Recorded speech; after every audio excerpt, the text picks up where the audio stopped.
The silence inside the house had a pulse of its own, a constant low hum that pressed against Elena's ribs like a heartbeat gone wrong. It had been 6 months since her son, David, died, and the quiet he left behind did not feel empty. It felt loud, as if every ghost in the house had learned how to breathe. His laughter still clung to the air between rooms, his footsteps still echoed up the stairs, and his aftershave lived stubbornly in the bedroom he had shared with Chloe. These traces were all that remained of him, and Elena held on to them, like a drowning woman clutching a piece of driftwood in an unkind sea. When David had been alive, this house had never known silence. It had been a home bursting with warmth and movement, the sound of the shower at dawn, Chloe's humming in the kitchen, the scrape of chairs when they all sat down to eat together. It was the first house David and Chloe had ever bought, every brick paid for with late nights and hard work, and every inch of it carried their optimism. To Elena, watching her son build something lasting had been the purest joy of her life. After her husband passed, David had become her anchor, the one unbroken thread that kept her heart tethered to the world. When Chloe came into their lives, she seemed like a gift wrapped in sunlight. Beautiful, clever, and kind, she brought out something in David that had always been there, but never fully shown. Elena still remembered the day he brought her home, how his fingers twitched nervously at his sides as he said, "Mom, this is Chloe. She's the one." Elena had seen it instantly in the way his shoulders softened when he looked at her. That kind of love didn't need explaining, it simply was. Chloe had filled a hollow space for her too. They had spent countless afternoons together in the kitchen, Chloe leaning close with an eager smile as Elena taught her how to make the family's old Sunday stew recipe, seasoned not with teaspoons or measurements, but with care. When it smells right, it's ready, Elena told her once, and Chloe had laughed, eyes shining. When David and Chloe asked her to move in after the wedding, Elena had hesitated only out of habit. But Chloe's reassurance, "This is your home too, we're family," made it feel right. And for years that was true. There were birthdays filled with music, quiet dinners full of stories, small triumphs, and laughter that rose all the way to the rafters. Then came the morning when David lifted Chloe off the floor, spinning her with pure happiness. "We're having a baby," he shouted. And Elena's heart had nearly burst. A grandchild, a piece of him, a piece of their love, something eternal. Everything ahead of them had looked straight and bright, like a road paved with sunlight, until, all at once, the road ended. The drunk driver had taken more than a life. He had taken sound itself. The police said it was instant, that David hadn't felt pain, but words like instant and no suffering meant nothing when grief became part of the air you breathed. At first, Elena and Chloe clung to each other. They cried together until their tears ran dry. Their sorrow, heavy and hollow, became a small island they both tried to survive on. They promised each other that the baby would know David, would hear his name as part of morning and night. They would raise that child together. They believed it for a while. But grief was tricky. It didn't move in straight lines. It turned circles, eating at everything soft. Maybe it didn't change people exactly. It stripped them bare, showed what was underneath when love and hope were peeled away. Chloe's change came like slow poison. It began with the little things, the photos on the mantel going missing one by one. A childhood snapshot vanished. A graduation portrait disappeared next. When Elena asked, Chloe waved her hand, her tone measured, almost patient. "It's just too painful, Elena. We need to move forward. It's better for the baby." The words made sense, but they sounded like sandpaper, rubbing something vital away. Then came the avoidance. Whenever Elena spoke David's name, Chloe's face stiffened. Her usual warmth drained into something sharp and cold. "Let's not dwell on the past," she'd say, her voice clipped, perfectly polite but final. Those words closed doors. They closed hearts. Soon the house itself began to reflect Chloe's new, colorless world. She called it nesting. Out went the deep browns and golds David had loved. In came whites, gray tones, metallic edges. The cushioned couch was replaced by furniture that looked polished enough to repel fingerprints. The walls no longer whispered his name. They swallowed it whole. Then came Jessica and Megan, storming into that silence with laughter like glass chimes. They were always so put together, Glossy hair, chemically perfect smiles, eyes that saw everything and judged more. Afternoon after afternoon they gathered. In the new living room, their perfume competing with the scent of freshly painted walls. Chloe would sit between them, performing happiness while sipping tea she never finished. Her laugh was different now. Too high, too hollow. Elena stayed in her usual place. The corner armchair, her book often just a forgotten prop in her lap. She just sits there all day, Chloe would say, stage whispering to Jessica, who wore a smile that was all teeth. It's such a downer, for me and for the baby. Jessica's sleek hand would drift over Chloe's arm, voice smooth as honey. You can't let that energy near you. You need peace. And Megan, colder and direct, would add, You're strong, Chloe. You need to set boundaries. It's your house after all. Each word was a pebble thrown against Elena's ribs. She wanted to remind Chloe that it was David's laughter that built this home. David's plans that made its walls stand firm. But she couldn't speak. She wouldn't give them the satisfaction of seeing her break. She told herself as she had, countless times, that Chloe was simply drowning. That this cruelty was exhaustion, not intent. That grief had scrambled her into someone she didn't recognize. Elena justified every slight, forgetfulness, hormones, fear. But inside, a cold weight had begun to settle deep in her stomach. Something else was taking shape beneath Chloe's composure, a bitterness that had nothing to do with sorrow. The small insults multiplied like insects. Dinner plates forgotten for one. The television blaring louder when she tried to talk on the phone. The new, deliberate way Chloe referred to her as David's mother, turning her role into something distant, clinical, while her so-called friends nodded in approval. Each moment small enough to excuse, but together they built a cage, and there was nowhere to go. Her pension could barely cover groceries, let alone rent. The child growing upstairs was all she had left of her son, a heartbeat she clung to, proof of him still existing in the world. She could not walk away from that. Then one gray Tuesday, the weight of months settled like a storm inside the house. Clouds dimmed the windows to flat pewter. Jessica and Megan's voices flowed through the air like perfume too strong to breathe. Elena stood over the sink, washing her mother's china, the fragile teacups she treated as sacred. Their laughter drifted from the next room, light, cruel, careless. Chloe's voice rose above the rest, smooth and cold. Honestly, I don't know how much longer I can take it, she said clearly, every word hitting like a slap. It's like living with a ghost. She just wanders around looking miserable. It's not good for the baby. Jessica's tone purred with approval. You need boundaries, sweetheart. It's your house. You come first now. Then Megan added, her voice like steel sewn into velvet. That's right, Chloe. You're in control. Don't ever forget that. Elena froze, her hands submerged in lukewarm dishwater, soap bubbles trembling around her wrists. The sound of their laughter from the next room pressed against her like a wall. Her reflection shimmered on the surface of the water, fractured and wavering, like a woman she almost recognized but not quite. It was in that distorted image that she finally understood. The silence in this house wasn't grief anymore. It was warning. It was the sound of something cracking beneath its own weight, and she could feel in her bones that it was about to break. Elena's hands trembled as she placed a teacup on the drying rack. The injustice of it all burned in her chest. Her house. Chloe had a right to live here, of course. But it was David's hard work that had paid for these walls, for this roof. Elena had poured her own love and labor into this home, tending the garden, cooking meals, filling the rooms with warmth.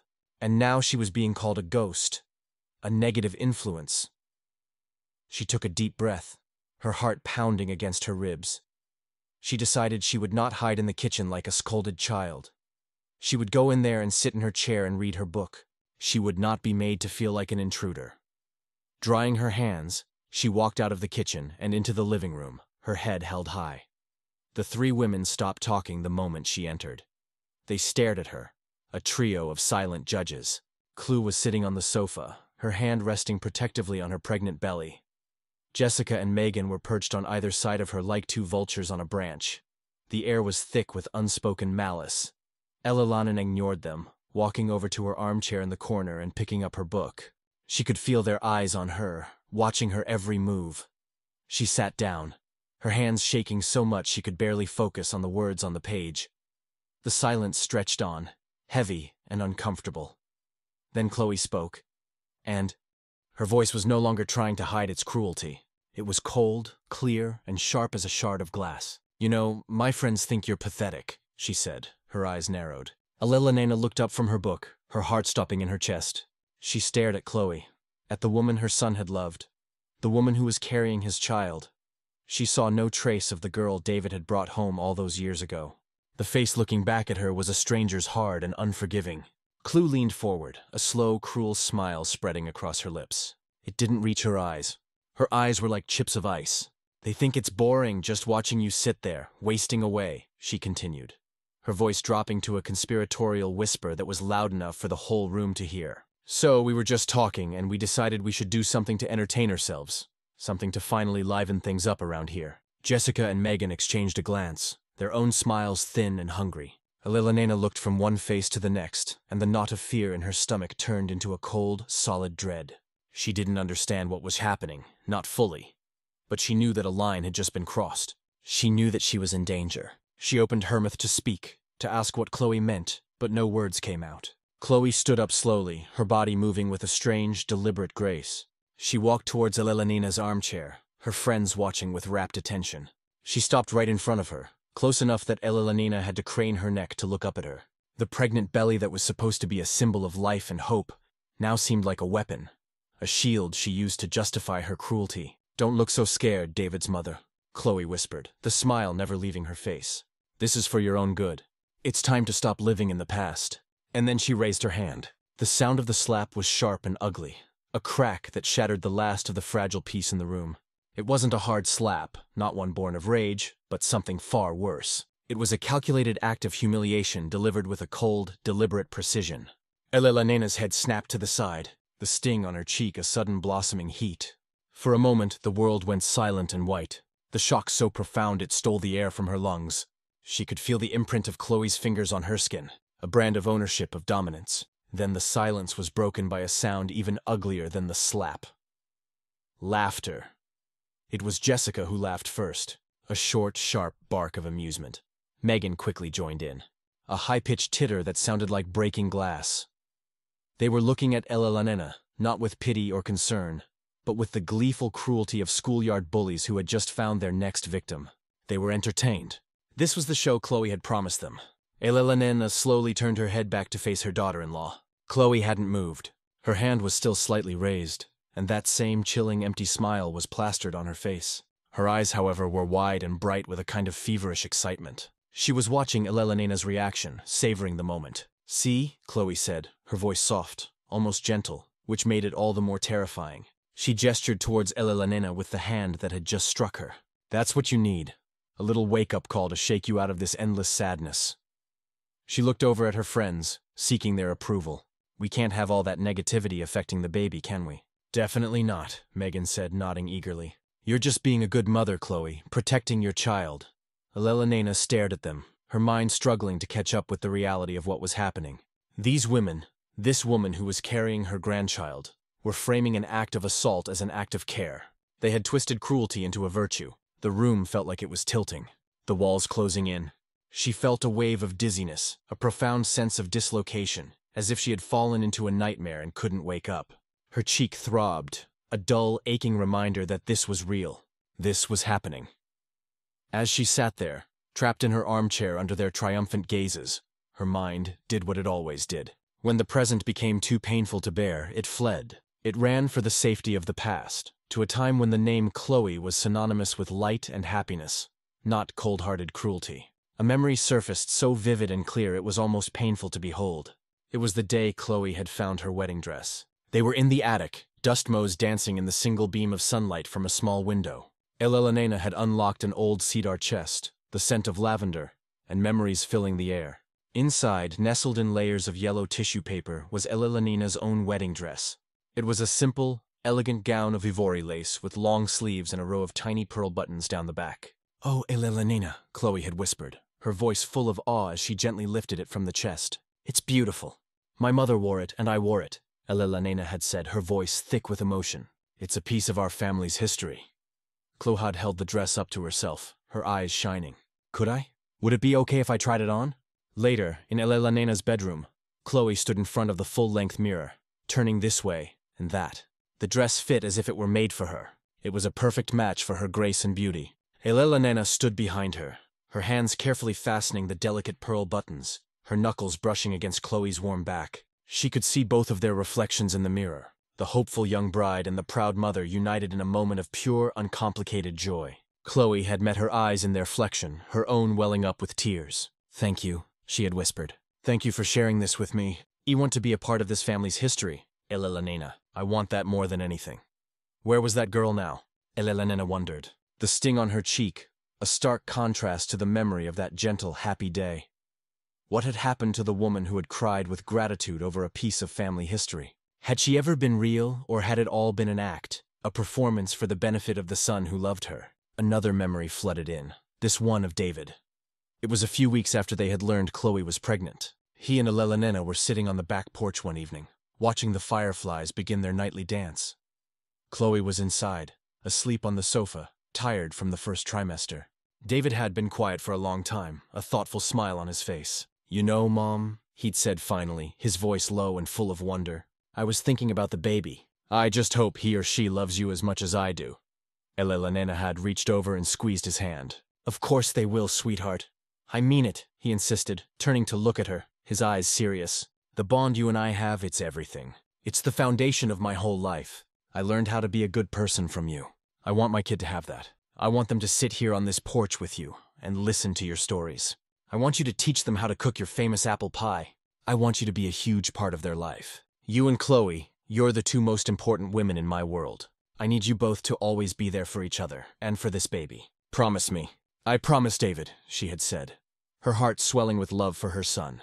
"I will always be here for Chloe and for this child." Always a promise. She had made a promise to her son, and now keeping that promise felt like a punishment. She was being punished for her loyalty, for her love, for being a living reminder of the man Chloe seemed so desperate to erase.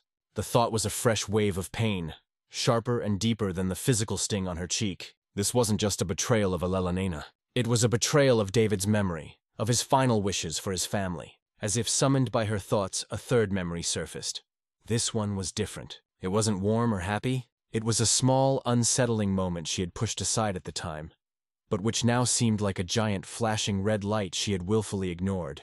It was about a year ago. An elderly aunt of Eleanor's had passed away, leaving a small inheritance. It wasn't a fortune, but it was enough to be helpful. While discussing it, David had mentioned how his aunt had left a special provision for her longtime caregiver. "Isn't that nice?" David had remarked. "She made sure the person who took care of her was looked after." Chloe, who had been scrolling on her phone, looked up, her expression unreadable. "It's a nice gesture," she had said, her tone flat. "But honestly, it's a bit foolish. Family should always come first, with inheritance. All of it." David had frowned slightly. "Well, I think loyalty should be rewarded." "Loyalty is one thing, David.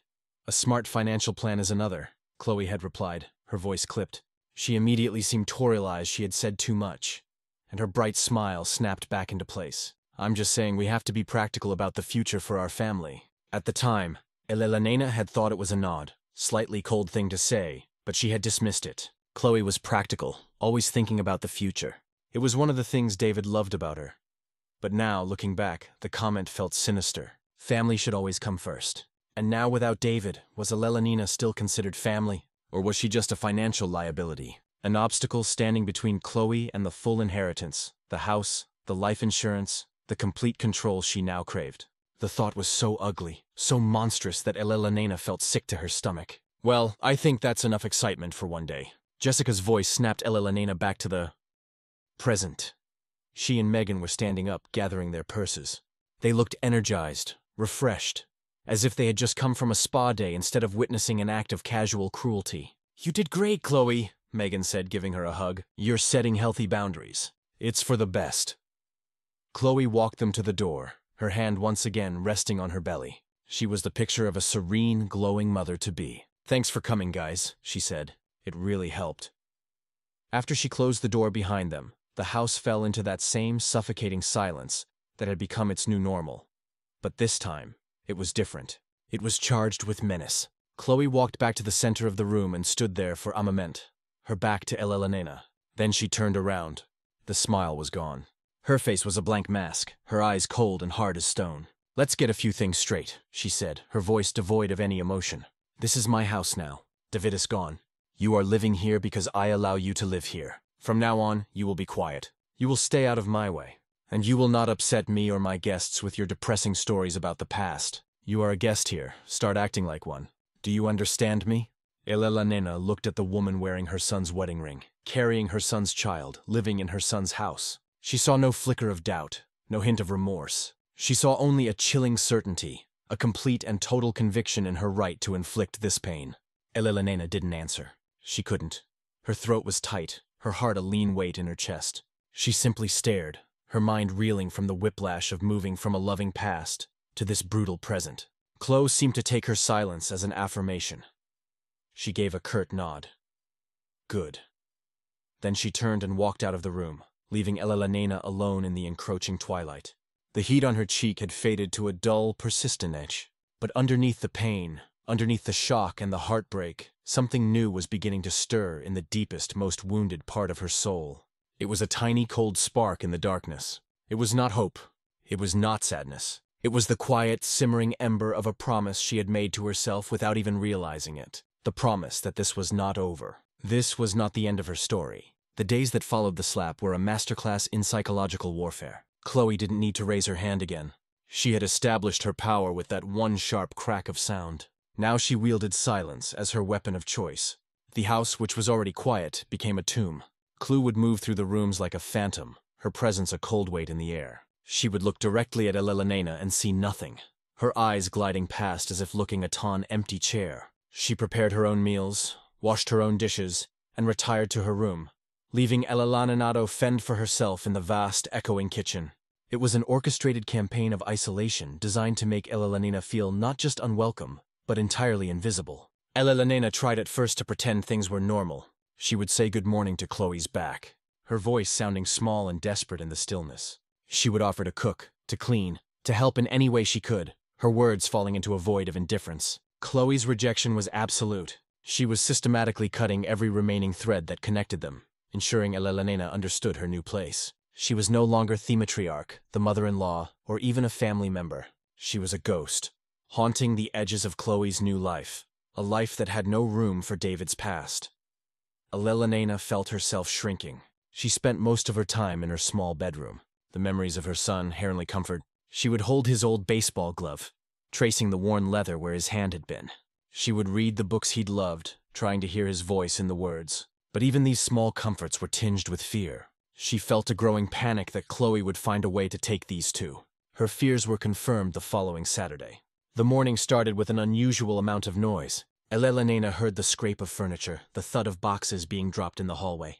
Cautiously, she opened her bedroom door. Chloe was standing in the hall directing two burly men from a moving company. She was pointing towards the spare room at the end of the hall. The room that David had used as his office, his personal space. "Everything in there," Chloe said, her voice bright and businesslike. "I want it all gone by noon. Empty the room completely." Elelena's blood ran cold. David's office was a sanctuary. It held his university degree on the wall, his collection of vintage maps, his favorite old armchair where he would sit and read for hours. It was the most concentrated piece of him left in the entire house. "Chloe, what are you doing?" Elelena asked, her voice trembling as she stepped into the hall. Chloe turned to her, and for the first time in days, she looked directly at Elelena. But there was no recognition in her eyes, only a flat, dismissive annoyance. "I'm making room for the nursery," she said, as if it were the most obvious thing in the world. "This baby needs a space of its own. A fresh, clean space free of old energy." "But those are David's things," Elelena pleaded, her heart hammering against her ribs. "We can't just throw them away. His books, his desk, his father's old watch is in that desk drawer." Chloe let out an exasperated sigh, a theatrical display of impatience for the benefit of the movers. "Elelena, please don't be dramatic. It's just stuff. It's junk. It's cluttering up my house and my life. We have to move forward." She turned back to the men. "Don't listen to her. Get it all out." Elelena stood frozen in the hallway, watching in horror as the men began to dismantle her son's life. They carried out his armchair, the fabric worn on the arms where he used to rest his elbows. They took down his degree, the glass frame glinting under the hall light. Each item they removed felt like a physical blow, another piece of her son being ripped away from her forever. She wanted to scream, to throw herself in front of the door, but she was paralyzed by a sense of utter powerlessness. This was Chloe's house now. Chloe was in control. The men finished with the office and moved towards the back of the house, towards the garage. Elena's breath hitched. The garage was more sacred than the office. It was David's workshop. It was where he went to think, to build, to be himself. It was filled with the smell of sawdust and motor oil. The smell of him. It housed his tools, the ones his own father had passed down to him. And it housed his final project, the one he had been working on with so much love and excitement right before he died. No, Elena whispered. The word of prayer, not the garage. She followed them, a desperate shadow trailing the demolition of her world. Chloe was already there, directing the men with a ruthless efficiency. All these tools can go, she said, waving a hand at the neatly organized pegboard and this workbench and all these stacks of wood. I want it cleared. I need the space for a new car. Elena looked around the workshop, her eyes stinging with unshed tears. She saw the half-finished birdhouse on the workbench that David had been building for their garden. She saw his dusty work boots kicked into a corner exactly where he had left them. She saw his old worn leather jacket hanging from a nail, a jacket he'd had since he was a teenager. It was all still here. He was still here. Then her eyes landed on the object in the center of the room, covered by a thick canvas drop cloth, the baby's cradle. David had been building it by hand. He had spent months selecting the wood, carving the posts, sanding every surface until it was as smooth as silk. He had wanted his child's first bed to be something he had made with his own 2 hands, a testament to his love. He had been so close to finishing it. Chloe, please, Elena begged, her voice cracking. She stepped forward and put a hand on the drop cloth. Anything, Ilse? Take anything else, but not this. David was making this for the baby, for his child. Chloe looked at the covered object with disdain. It's half-finished-ish, Elena. It's a piece of junk taking up space. I've already ordered a beautiful modern crib online. It's safer and it actually matches the nursery's decor. It's not junk. Elena's voice rose, a surge of protective fire cutting through her fear. It's a gift from their father. It's the last thing he ever made. She pulled the cloth off, revealing the beautiful, unfinished cradle. The wood glowed warmly in the dim light of the garage. It was a masterpiece of love and craftsmanship, a legacy. Chloe barely glanced at it. It's an eyes saw, she said coldly. She turned to the movers. Take it. Take it to the dump with the rest of this trash. That was the moment something inside Elena finally irrevocably snapped. The grief, the fear, the endless soul-crushing sadness. It all coalesced into a single white-hot point of pure, unadulterated rage. She moved without thinking, her body propelled by a primal need to protect this last piece of her son. She threw herself in front of the cradle, spreading her arms wide. No, she said, and this time her voice did not tremble. It was low, steady, and hard as granite. You will not take this. Chloe stared at her, a flicker of surprise in her cold eyes. She had not expected this resistance. She had expected the quiet, defeated old woman to simply step aside. For a moment, she seemed taken aback. Then her expression hardened into a mask of pure fury. Get out of my way, Elena, she hissed, taking a step forward. No, Elena repeated, her gaze locked on Chloe's. This was made with love, something you clearly know nothing about. The words hung in the air between them, sharp and poisonous. Chloe's face contorted, the serene mask slipping to reveal the ugly truth beneath. She was no longer performing for an audience. This was the real Chloe. I am the mother of this child, she shrieked, her voice echoing in the garage. I decide what is best, and you are nothing. You are a sad old woman clinging to a dead man's junk. She lunged forward, not at the cradle, but at Elena. She grabbed Elena's arm, her perfectly manicured nails digging into the soft older skin. She tried to pull her away from the cradle, but Elena held her ground, her body rooted to the spot. Let go of me, Elena said, her voice dangerously calm. You have no right, Chloe screamed, her face inches from Elena's. This is my house, my baby, my life. In her rage, she gave Elena a violent shove. It wasn't a slap. It was a full-bodied push born of pure malice. The force of it sent Elena stumbling backward. Her foot caught on a loose piece of wood on the floor, and her world tilted sideways. She reached out, her hands grasping at empty air as she fell. Her head hit the concrete floor with a sickening thud. For a moment, there was only a blinding flash of white light and a roaring in her ears. The movers gasped. Chloe froze, her eyes wide with shock, her hands still outstretched from the push. The scene seemed to hang in suspended animation. As Elena lay on the cold, hard ground, the physical pain was a distant echo. What she felt most acutely was a sudden, terrifying clarity. The fog of her grief had been violently ripped away. She saw everything with a stark, brutal precision. She saw the woman her son had married for who she truly was. A cold, manipulative monster who was not just erasing David, but actively desecrating his memory for her own selfish gain. She saw the promise she had made to her dying son. A promise to protect his family, and realized she had been protecting the wrong person. Her duty was not to Chloe. Her duty was to David and to the innocent child who was about to be born into this web of deceit and cruelty. If you're still watching and you feel that fire building inside Elelena, drop a comment with "Her turn is coming." I want to see who is ready for what comes next. Lying there with a dull ache spreading from the back of her head, Elelena looked up at Chloe's panicked face. She saw no remorse there, no concern for her well-being. She saw only fear. Not fear for Elelena, but fear for herself. Fear of the consequences. Fear of what the movers had just witnessed. In that moment, Elelena knew that pleading was over, reasoning was over, grieving was over. The woman she had been, the gentle, loving, accommodating mother, had died in that concrete floor. And as one of the movers cautiously knelt down beside her, asking if she was okay, a new woman was beginning to rise from the ashes. She didn't cry. She didn't scream. She simply looked up at her daughter-in-law, past the false panic, and into the cold, selfish heart of the problem. A plan began to form in the back of her mind. Not a fully formed strategy, but the seed of one.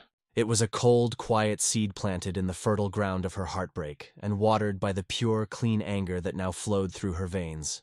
Chloe thought she had won. She thought she had cleared out the last of the old junk. She had no idea that she had just awakened something far more dangerous than a sad old woman's memories.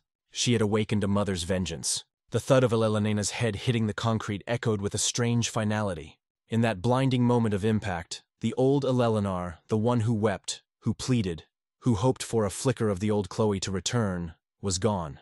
The woman who pushed herself up onto her elbows, ignoring the concerned face of the mover leaning over her, was someone new. She was sharp, focused, and terrifyingly calm.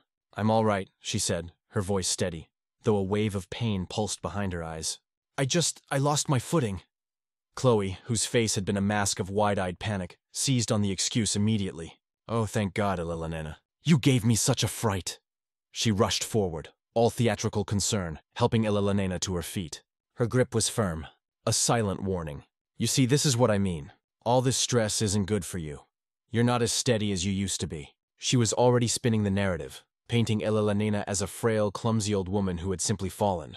The movers, two young men who clearly wanted to be anywhere else, shuffled their feet awkwardly. They had seen the shove. They knew what had happened, but they were on the clock in a stranger's house, caught in a family drama that was none of their business.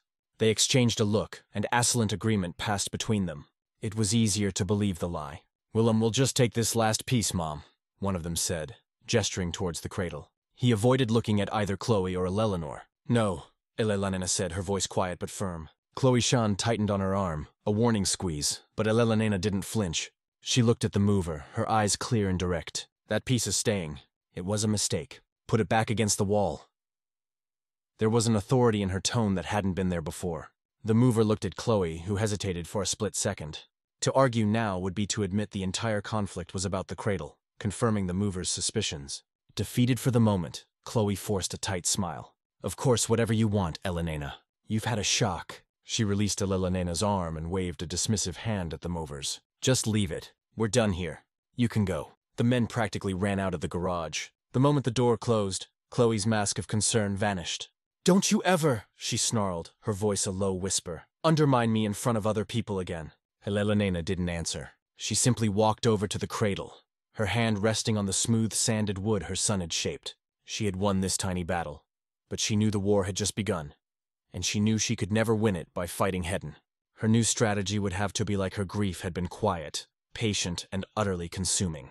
In the days that followed, Elelena perfected the art of being invisible, but now it was a weapon. She became the frail, slightly confused old woman Chloe had accused her of being.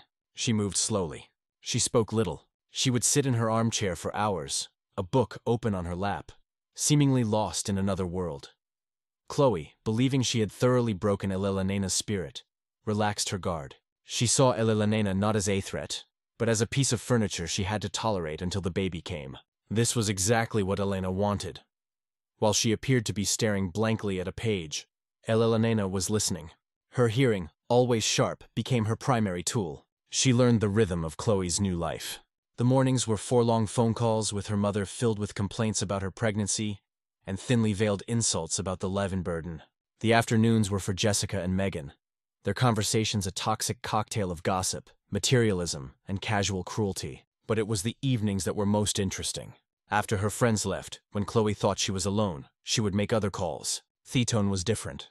It was hushed, urgent, and businesslike. Elena could never hear the words, only the clipped, serious cadence. Chloe wasn't gossiping. She was planning. Elena knew she needed more than snippets of conversation. She needed proof. She needed to understand what was really going on. The search began late one night after the house had fallen completely silent. Adrenaline, cold and sharp, coursed through her veins as she crept out of her room. The new Elena was not afraid. She was focused. She started in the place Chloe had just created, the new nursery. The room was pristine, painted a sterile white and filled with expensive unopened boxes. It smelled of paint and plastic, not of love and anticipation. She knew Chloe was arrogant. She would hide things in plain sight, in places she believed Elena would find too painful to look. Her eyes scanned the room and landed on a large wicker basket in the corner filled with parenting magazines, baby naming books, and brochures for prenatal classes. It was a perfect camouflage. Who would look for dark secrets amidst the cheerful clutter of impending motherhood? Her hands shaking slightly, Elena knelt and began to sift through the contents. Underneath a copy of What to Expect When You're Expecting, she found a thick manila folder. It wasn't labeled. Her heart began to pound, a frantic drum against her ribs. She opened it. The first document was a bank statement for a savings account Elena didn't recognize. The account had been in David's name alone. On the day after his funeral, there was a single transaction, a withdrawal of the entire balance, over $50,000, transferred to Chloe's personal account. Elena felt a wave of nausea. While she had been picking out a casket for her son, Chloe had been draining his life savings. The next document was even worse. It was a life insurance policy. Elena knew about David's primary policy. It was a modest one he'd taken out when he got his first job, designed to cover funeral expenses and leave a little for his family. This was not that policy. This was a second private policy taken out with a different company. The payout was enormous, $1 million. The sole beneficiary was Chloe. Elena's eyes scanned the page, her breath catching in her throat as she found the date of activation. It was dated just 3 weeks before the car accident, 3 weeks before her son's death. Coincidence? Maybe unlikely? Absolutely. It was a piece of a puzzle, a dark and ugly one. David had been a careful, practical man. Why would he take out a massive second policy without telling his mother, the person he trusted with everything? Had he even known about it? Had Chloe pushed him to do it, using the baby as leverage? For our family's future, she would have said the words she'd used a year ago about the inheritance echoed in Elena's mind, a smart financial plan. She dug deeper into the folder. Tucked at thievery bottom was a thin stack of credit card receipts, held together with a paperclip. They were from the past few months. Elena scanned the items. There were the expected charges for baby furniture and expensive maternity clothes. But there were others that made no sense. A charge for a high-end security system for the house installed a month ago. Why would a grieving pregnant woman suddenly need such a system? Then she saw a charge for a document shredding service, a small local company. The receipt was dated 2 weeks ago, right after Chloe had cleared out David's office. Clue wasn't just erasing David's memory. She was destroying evidence. The final receipt made Elena's blood freeze. It was from a month before David died. It was a payment of $2,000 to a brake repair shop on the other side of town, a place David would never have gone to. He was a creature of habit and trusted his local mechanic with everything. Why would he go there? The name of the shop felt vaguely familiar, but she couldn't place it. She carefully put everything back in the folder, tucking it deep inside the wicker basket, exactly as she had found it. She crept back to her room, her mind racing. The pieces were scattered. They didn't form a complete picture yet, but the outline was horrifying. A secret insurance policy, a drained bank account, a shredding service, a strange payment for brake repair. Clue hadn't just moved on from David. She had profited from his death, and she was meticulously covering her tracks. Elena sat on the edge of her bed in the dark, the cold of her discovery seeping into her bones. The grief for her son was still there, a vast black ocean inside her, but now something else was floating on its surface, a cold, hard raft of purpose. She had been a fool. She had mourned the loss of a loving daughter-in-law who had never truly existed. The real Chloe was a predator, and Elena knew with a certainty that chilled her to the very soul that a predator only understands one language, not tears, not pleading, not appeals to memory or love. They understand the language of the trap, and Elena would build one. She would use Chloe's own arrogance, her own greed, her own secrets as the bait. Lying in the dark, she began to lay the first quiet and meticulous threads of her plan. The investigation was over. The hunt was about to begin. The trap Elena was building wasn't made of steel or wire. It was constructed from perception, patience, and Chloe's own glaring weaknesses. Elena knew her daughter-in-law was driven by two things: greed and a desperate need for social validation. Chloe didn't just want the money. She wanted to be seen as the perfect grieving widow, the strong single mother, courageously rebuilding her life. This performance was her armor, and Elena intended to turn it into a cage. The first phase of the plan required Elena to lean even deeper into her role as the frail, fading matriarch. She began to exhibit signs of forgetfulness. She would misplace her reading glasses only for Chloe to find them on top of her head. She would ask Chloe the same question twice in the span of an hour. She started leaving half-finished cups off TA in odd places.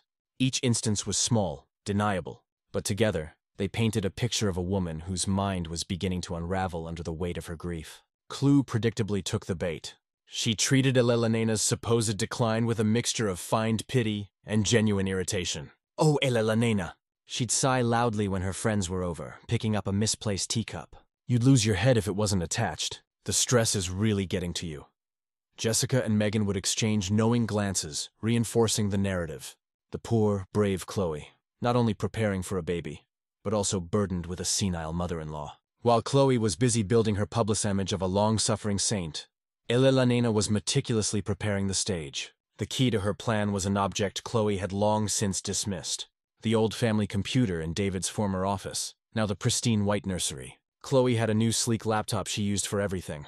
The old desktop was just another piece of junk she hadn't gotten around to dumping yet. But Elena knew David. He was sentimental and practical.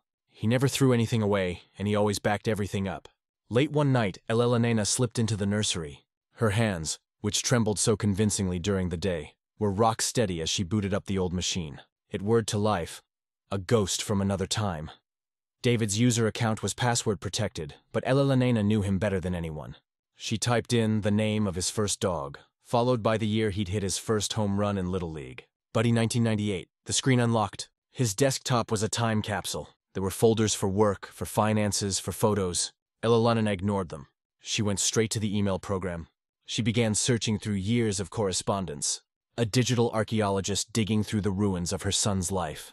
She was looking for anything related to the brake shop receipt, the insurance policy, anything out of the ordinary. After an hour of fruitless searching, she found it. It wasn't in his inbox or his sent folder. It was in the trash, deleted, but not yet permanently erased. It was a forwarded email chain. The original sender was a name she didn't recognize. Someone named Marcus Thorne. The subject line was simple: re-final invoice. Her breath caught as she read the contents. The chain was a tense back and forth between Marcus and another email address, one she recognized instantly as Chloe's private account. Marcus, Chloe, the job is done as we discussed. Payment is due. Chloe, you'll get your money when I get mine. The policy hasn't paid out yet. Be patient, Marcus. That wasn't our arrangement. You said I'd be paid upon completion. I took a big risk for you. The car is a mess. It's a miracle. It looked like an accident. Chloe, miracles are what I pay for. Don't contact me again. I'll be in touch. Elena's blood turned to ice water. She scrolled down. The finale mail in the chain was from David to Chloe. He had somehow found this exchange. His words were a raw cry of disbelief and horror. David, Chloe, what is this? Who is Marcus Thorne? What did you do to my car? I was looking for the mechanic's number to schedule an oil change and found this in your email trash. We need to talk now. The email was time-stamped at 10:15 a.m. on the day of the accident. The accident had happened at 12:30 p.m. He had sent the email and then left for work. He had driven the car Chloe had paid someone to sabotage. He never made it to the office. This wasn't just greed. This wasn't just a betrayal. This was murder. Chloe hadn't just profited from his death. She had orchestrated it. The world tilted on its axis, and for a long moment, Elena couldn't breathe. The grief was a physical thing, a hand squeezing her heart until it felt like it would burst. But beneath the pain was the cold, hard certainty of her purpose. She saved the email chain to a small hidden flash drive she'd brought with her. Then she cleared the computer's history and shut it down, leaving no trace. The second phase of her plan could now begin. It was time to invite an audience. Elena waited a week. A week she spent playing her part to perfection. She seemed more lost and confused than ever. Finally, on a Tuesday afternoon, she approached Chloe in the living room. "Chloe, dear," she said, her voice soft and wavering. "I was thinking, you're getting so close to your due date, and with all your friends being so kind, I'd like to do something nice. A little thank you. Could we have them over for a special lunch on this Saturday? I'll use my pension money. It won't be much, but I'd like to do it." Chloe looked at her surprised. An afternoon where she could be waited on and praised by her friends, all paid for by Elena. The offer was too good to resist. It also fit her narrative perfectly. Even in her confused state, the old woman still appreciated how wonderful Chloe was. "Why, Elena," Chloe said, her voice dripping with full sweetness. "That's a lovely idea, of course. I'll invite Jessica and Megan." Saturday arrived. A bright sunny afternoon.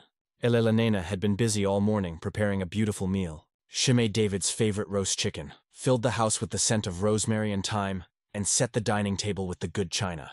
When Jessica and Megan arrived, they were effusive in their praise. "Elena, this is all so wonderful," Jessica gushed, taking a seat. "You've really outdone yourself." "She has her good days," Chloe said with a patronizing smile, patting Elena's hand. They sat and ate, the conversation flowing around Elena. She remained quiet, serving food, refilling glasses, playing the part of the devoted, slightly dirty house servant.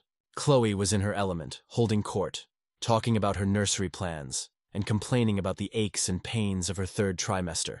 As they were finishing the main course, Elena cleared her throat. "Before we have dessert," she said, her voice trembling just enough to sound nervous. I was doing some cleaning in David's old office, getting it ready for the baby, and I found something. A little movie he made. I think he made it for you, Chloe. For the baby shower. He never got the chance to show you." Chloe frowned. "A movie? I don't know anything about a movie. He was always tinkering on that old computer," Elena said vaguely. "I finally figured out how to work it. It's just a little slideshow with music. It would mean so much to me if we could all watch it to remember him." The request was so sentimental, so harmless that Chloe couldn't refuse without looking like a monster. Trapped by her own public image, she sighed dramatically. "All right, Elena, if it's that important to you, but just a quick look. We have a lot to discuss." This was the moment. Elena had spent 2 days editing her discovery, creating a simple video file. It was designed to look like a memorial slideshow.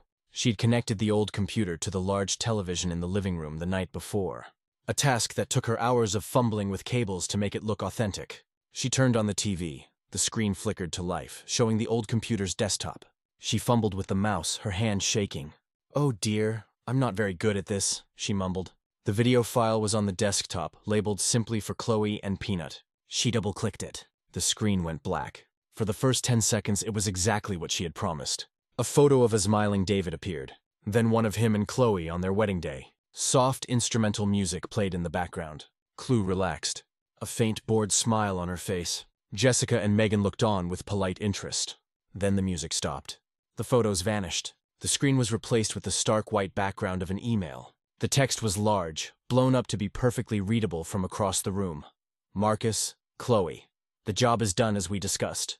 Payment is due." Chloe's smile froze, her eyes widened, her teacup rattling in its saucer. "What is this?" Jessica asked, leaning forward. The next email appeared. "Chloe, you'll get your money when I get mine. The policy hasn't paid out yet. Be patient." Chloe shot to her feet, her chair scraping loudly against the floor. "Elena, turn this off. What is this nonsense?" But Elena didn't move. She just stood by the television, her expression unreadable. The final damning email from David filled the screen. "David, Chloe, what is this? Who is Marcus Thorne? What did you do to my car?" Silence. The room was utterly, completely silent. Jessica and Megan were staring at the screen, their mouths agape, then at Chloe, their eyes filled with adorning horror and fascination. Chloe's face had gone ashen. The mask was not just cracked. It had been utterly shattered. She stared at the screen at her dead husband's last words, exposed for all to see. She turned to Elena, her eyes wild with a mixture of rage and pure panic. "You," she stammered, pointing a shaking finger. "You did this." You twisted his words. "This is fake, is it?" Elena's voice was calm, cutting through the tension like a knife. "I also found the $1 million insurance policy you took out 3 weeks before he died, and the receipts for the shredding service you used after you cleaned his office, and the $50,000 you transferred out of his savings account the day after his funeral." Every word was a hammer blow, dismantling Chloe's world brick by brick. Jessica and Megan were slowly backing away from the table, away from Chloe, as if she were contagious. "You're insane! Chloe shrieked, her voice rising to a hysterical pitch. "You're a crazy old woman making up stories. Amy?" Elena said softly. She reached into the pocket of her apron and pulled out the small flash drive.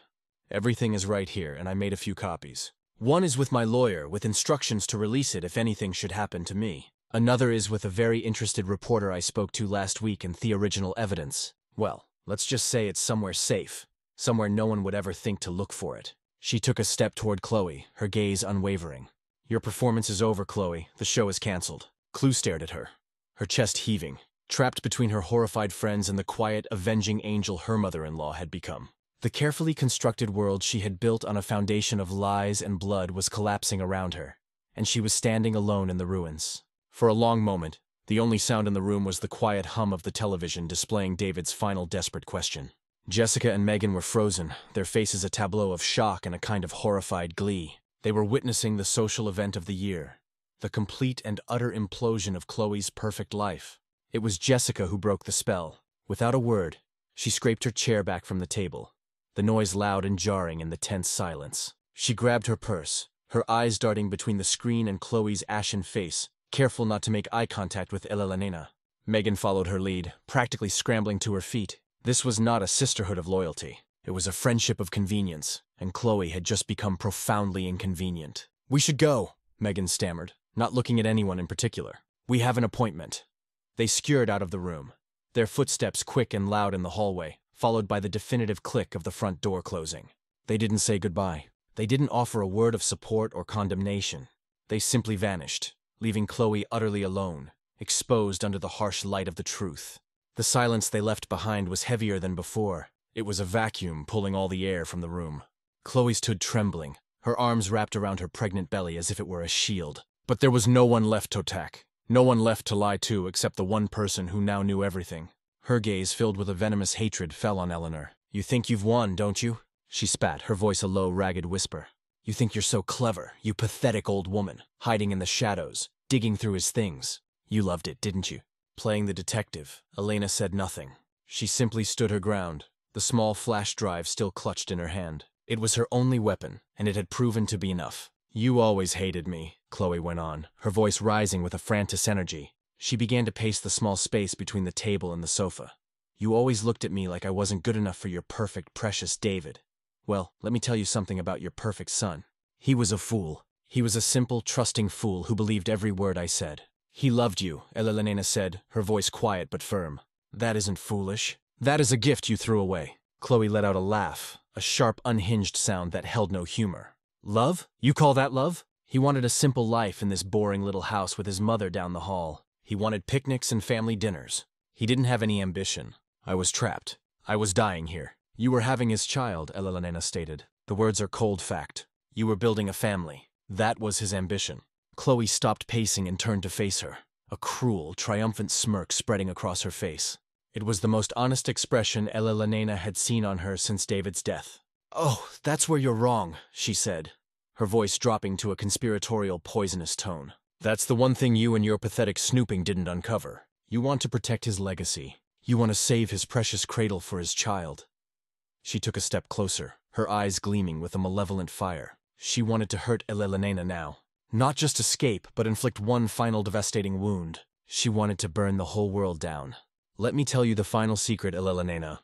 The one I was going to take to my grave," Chloe whispered, savoring the moment. "This baby, this perfect little legacy you're fighting for, it isn't David's." The words hit Elena with the force of a physical blow. The air rushed from her lungs. The flash drive slipped from her numb fingers and clattered onto the hardwood floor, the sound unnaturally loud. The room seemed to tilt, the carefully arranged furniture blurring at the edges. For weeks, her anger had been a fire in her veins, a fuel that had sharpened her mind and hardened her heart. In that single brutal moment, the fire was extinguished, leaving behind nothing but cold, black ash. What did you say?" she whispered, though she had heard every word perfectly. "You heard me," Chloe sneered, reveling in the destruction she had wrought. "David couldn't have children. We found out a few months before he died. A problem he'd had since he was a kid. But he was so desperate for a family, so desperate to give you a grandchild. He wanted to look into adoption, doctors, all that nonsense. I didn't have time for that. I needed security. I needed an heir. So I found a solution. And your son, your trusting, loving, foolish son, was just happy to believe in miracles. The pieces clicked into place with horrifying clarity. Chloe's desperation, her coldness towards David's memory, the speed with which she had taken the money and erased him from the house. She wasn't just moving on. She was burying a secret that would have ruined her claim to everything. The baby wasn't a connection to David. It was her leverage. Her ticket to the life she believed she deserved. The cradle in the garage, the one Elena had fought so fiercely to protect, was not a father's final gift. It was just a box of wood built for a stranger. The last piece of David's future, the one thing that had given Elena a reason to fight, was a lie. The rage that had been her constant companion vanished, replaced by a void so vast and empty it threatened to swallow her whole. The victory she had engineered just moments ago now felt hollow, a bitter parody. She had exposed a murderer, yes, but she had lost her son all over again.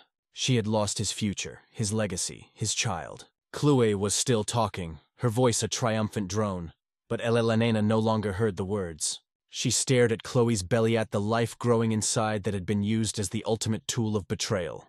There was no joy, no anticipation, only a profound and bottomless sorrow. Suddenly, Chloe stopped talking. She gasped, her eyes widening in genuine shock. Her hand clamped down hard on her swollen abdomen. "Oh," she said, her voice suddenly small, the venom replaced by a flicker of fear. A low groan escaped her lips. "Chloe," Elena asked, her own shock momentarily forgotten. Chloe's face had gone pale, a sheen of sweat breaking out on her forehead. She doubled over, bracing herself against the dining table, her knuckles white. "No," she whimpered. "No, it's too soon. It's not time yet." Another wave of pain hit her, and she let out a sharp animal cry, a sound of pure primal agony. The stress, the rage, the violent confrontation. It had all been too much. The life she had used as a weapon was now asserting its own timetable. The carefully staged luncheon, the scene of Elena's great revelation and revenge, was now a scene of impending birth. Chloe sank to her knees, her breath coming in ragged sobs, a mixture of pain and terror. The triumphant manipulator was gone, replaced by a scared young woman in the throes of premature labor. Elena stood frozen for a moment, the ruins of her plan, and her heart scattered around her. She looked at the woman on the floor, the architect of all her pain, who was now helpless and crying out. She thought of David's promise to always look after her. She thought of the innocent child about to be born into this catastrophe. With a heavy, weary sigh that seemed to carry the weight of the entire world, Elena walked past her, picked up the telephone from its cradle, and dialed for an ambulance. Her victory was complete, and she had never felt more defeated in her life. The sterile, white-walled hospital waiting room was a different kind of prison. 4 hours, Elena sat on a hard plastic chair under the unforgiving hum of fluorescent lights. The air smelled of antiseptic and anxiety. Nurses bustled past, their shoes squeaking on the polished linoleum, their faces professionally blank. Elena was invisible to them, just another old woman waiting. But inside she was a universe of silent, swirling chaos. She hadn't been allowed in the delivery room. Chloe, even in the throes of agonizing pain, had found the strength to snarl at a nurse. "Keep her away from me." And so Elena waited, not out of concern for Chloe, but out of a sense of grim, unavoidable duty. A life was coming into the world. A life that was inextricably tangled in the wreckage of her own.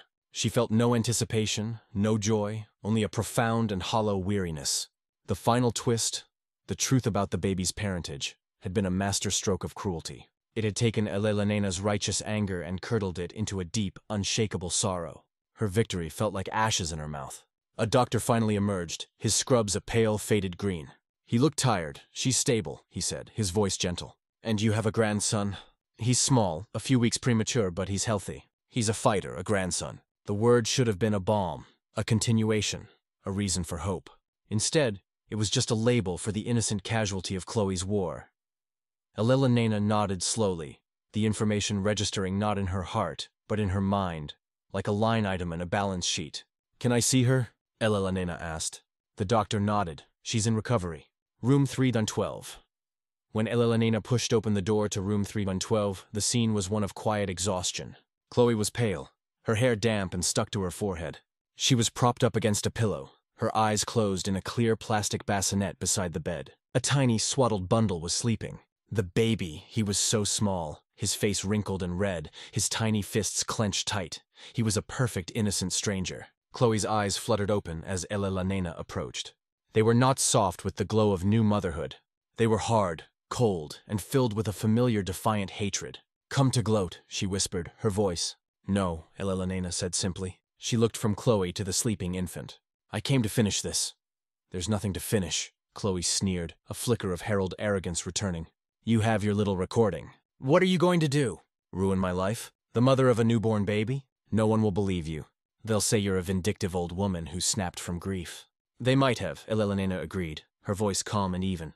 But you see, the thing about a story like this, Chloe, is that it sounds unbelievable. So, you need more than just one piece of evidence. You need a full picture.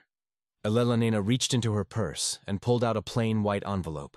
She placed it on the small table next to Chloe's bed. The emails were the centerpiece.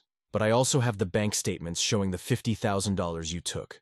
I have a copy of the $1 million insurance policy you never told anyone about. And I have a sworn statement from the man who owned that brake repair shop. His name is Marcus Thorne's cousin. It turns out he was worried. Marcus was in some kind of trouble. So he kept very detailed records of your meetings. He was more than happy to talk to me once I told him what his cousin had gotten involved in. Chloe's face, already pale, turned a ghostly shade of white. The police are on their way, Chloe, Elena said, her voice devoid of triumph. It was a statement of fact, as inevitable as the sunrise. They're meeting me here. You can tell them your story, and I will tell them mine, and we will see who they believe. Chloe stared at her, her mouth opening and closing silently. The fight was gone. The arrogance was gone.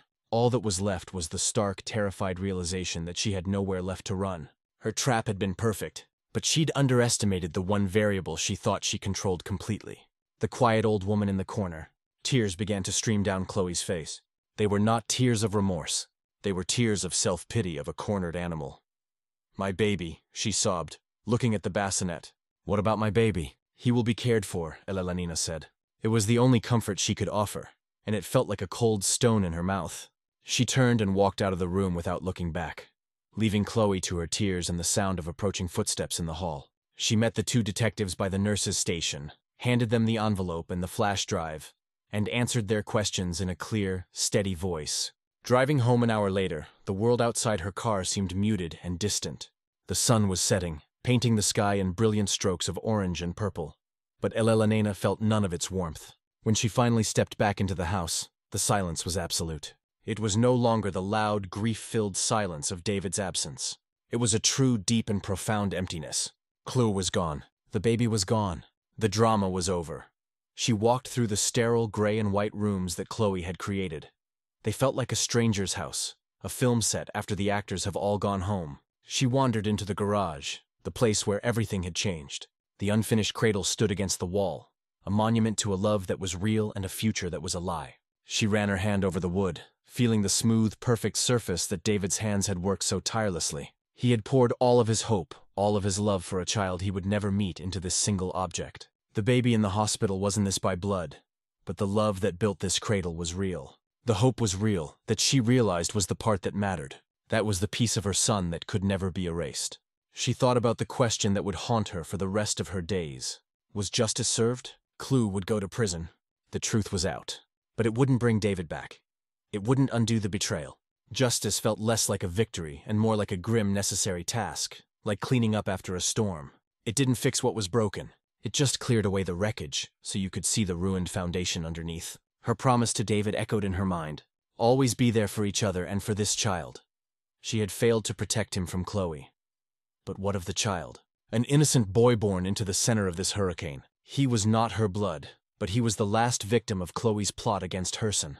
Elena knew she was too old, too tired, too broken to raise a child, but she could ensure he was safe. She would use the money from the house, her house now in every sense of the word, to set up a trust. She would find him a good family, a home filled with the warmth and light that had been stolen from this one. It was the last debt she owed her son to protect the final innocent casualty of his life. She stood in the quiet garage, her decision made. The path forward was not happy, but it was clear. Her revenge had not healed her, but it had given her a purpose. Now, a new purpose was taking its place. It was not about vengeance. It was about grace. She would not let Chloe's evil be the final word in this story. The final word would be an act of quiet, selfless love for a child who was not her own, in the name of the son who had been her everything. The trial was a quiet affair, stripped of the high drama Elena had once envisioned. Faced with the mountain of evidence, the emails, the financial records, the mechanic's testimony, Chloe's lawyers had advised her to take a plea deal. There were no outbursts in court, no dramatic confessions. There was only the quiet, methodical listing of Chloe's crimes, read into the record in a flat, monotone voice by the prosecutor. Chloe stood impassive, a ghost of her former self, her eyes fixed on the polished wood of the defense table. She was sentenced to 30 years, a lifetime dismantled by a series of signatures and the quiet click of a judge's gavel. Justice had been delivered not with a bang, but with a whisper. Elena attended every day sitting in the back of the courtroom. She wasn't there for vengeance or to watch Chloe suffer. She was there as a witness, a silent guardian of David's memory. She owed it to him to see the story to its very end. When the sentence was read, she felt no surge of triumph, no rush of relief. She only felt the final heavy closing of a book.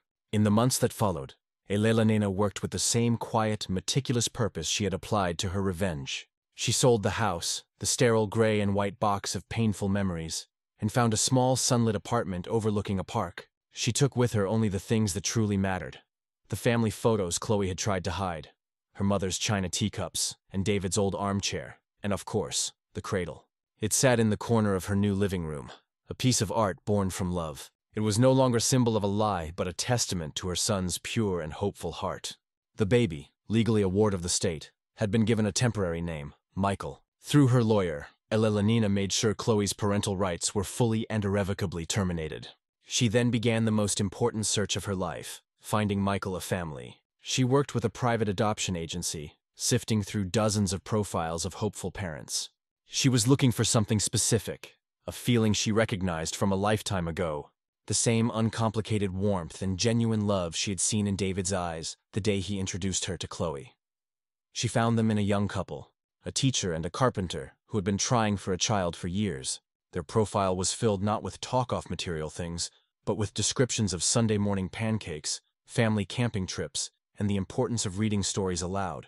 When Elena met them, she knew instantly. Their eyes were kind, their hands were gentle, and when they spoke of their dream of being parents, their voices were thick with a hope so real it was tangible. She told them a simple edited version of the truth that Michael was the son of a beloved family member who had passed, and that his mother was unable to care for him.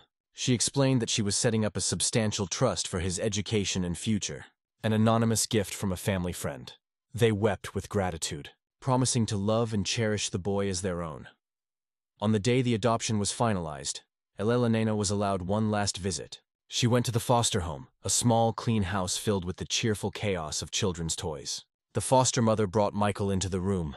He was 3 months old now, no longer a tiny, wrinkled pre, but a chubby, healthy baby with wide, curious eyes and a fuzz of dark hair. He was a beautiful, perfect stranger. Elena sat in a rocking chair, and the foster mother placed the baby in her arms.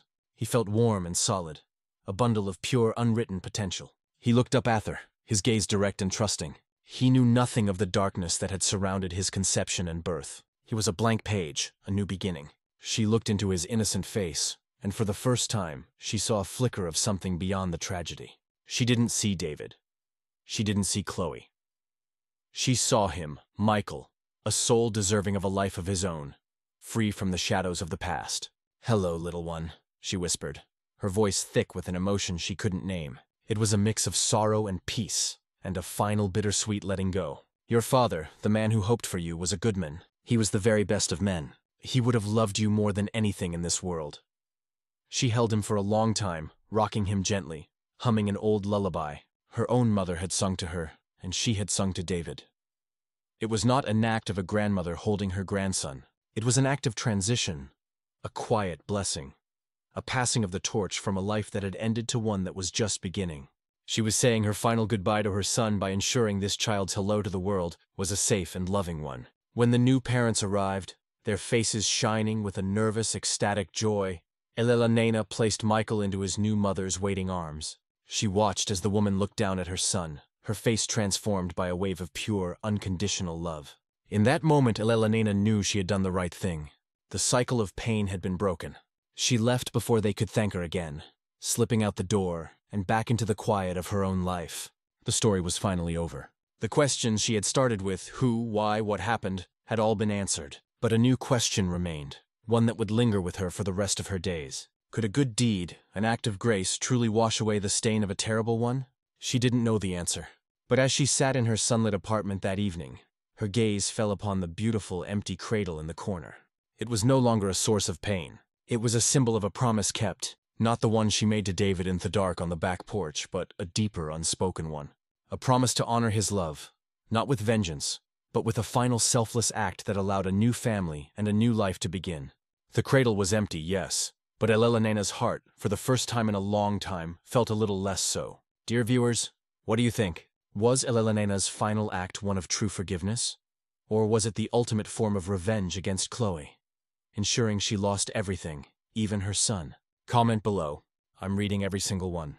And if you thought this story was shocking, wait until you listen to our other stories on the channel. For more true stories with unbelievable twists, make sure you subscribe and hit the like button. I'll see you in the next one.